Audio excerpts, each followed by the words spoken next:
There are three options for grip when it comes to deadlift. The first one is a double overhand grip. For this one, both of your palms will be facing your body, 4 of your fingers will be on the outside of the bar, and your thumb will wrap around the inside of the bar around your fingers. This one is the most basic form of grip. It's used for most beginners, and it's the most natural and symmetrical version of grip.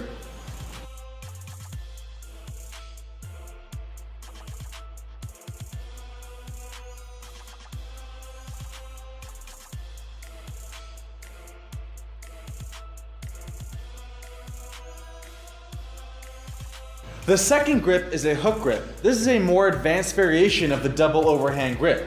The only difference here is that your thumb, instead of going outside of your fingers, will go inside of your fingers. This will get in the way of the bar from rolling out of your fingers. The only downside to this grip is that until your thumbs build up the resilience to hold that bar, this will be a very painful grip.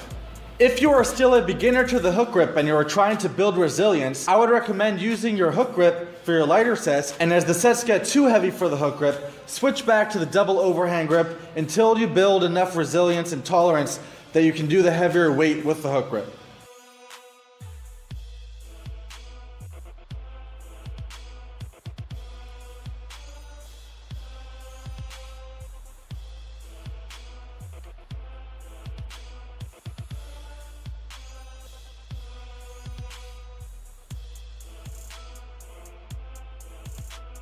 The third one is a mixed grip, also known as a switch grip or alternating grip. This one is the easiest form of grip to take because it requires the least amount of grip strength. The biggest problem with grip strength is that the bar starts rolling out of your hand. In the switch grip though, as the bar starts rolling down one hand, it will start rolling up the other hand. This balances out the roll and prevents the bar from rolling. But just like everything, nothing good is free. Training max strength with one palm facing forward and one palm facing back can cause some serious asymmetries. Therefore, I would recommend using your double overhand or your hook grip for as many sets as you can until your grip starts failing, and then switch over to the switch grip.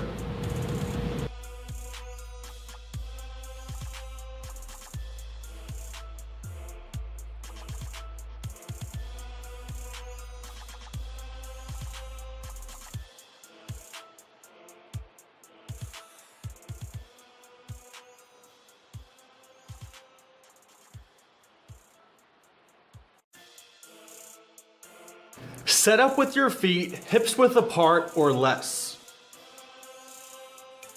Grip the bar at a width that will make your arms perpendicular to the ground or vertical. Gripping too wide or too narrow will increase the distance the bar has to travel, and it will increase the initial depth of the lift, making it harder for you.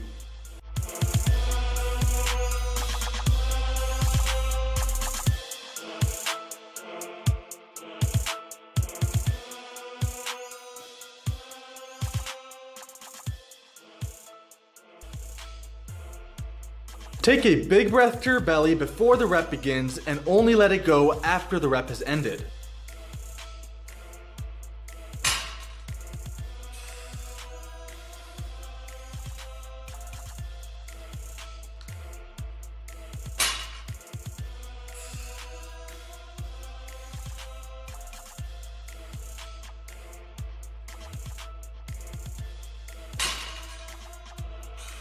You can do multiple reps per breath, but you can't do multiple breaths per rep.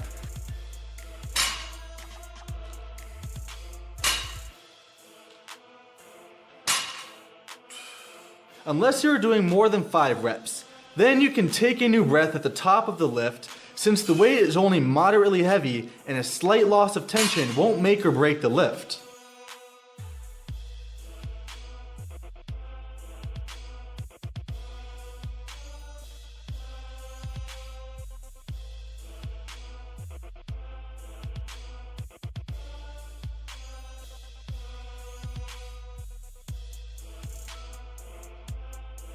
There are 4 sequences in which the movement can be executed. The first way is hinge, grab, breathe, then lift.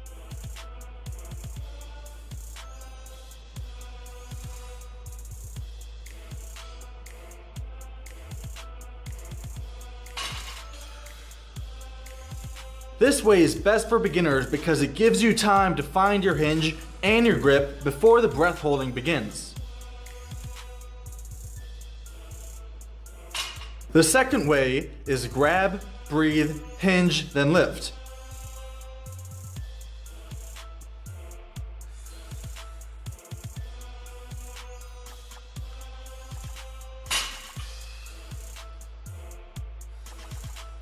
This one is best for people who take a while to find their confident grip. Since the hinge comes last in the sequence, even if it takes you 5 to 10 seconds to find your grip, you won't be fatiguing your hamstrings. The third way is breathe, grab, hinge, then lift.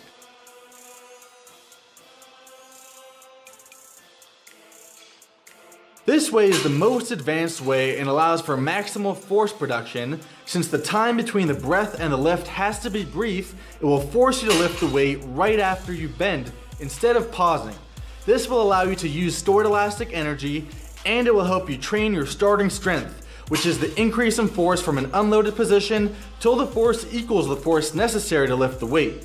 This is very useful for body control and injury prevention. The fourth way is breathe, hinge, grab, then lift.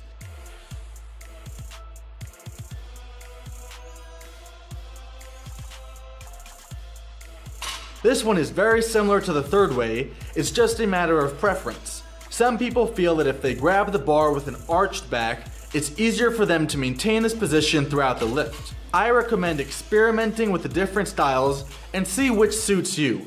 Keep in mind that this may change after a period of lifting.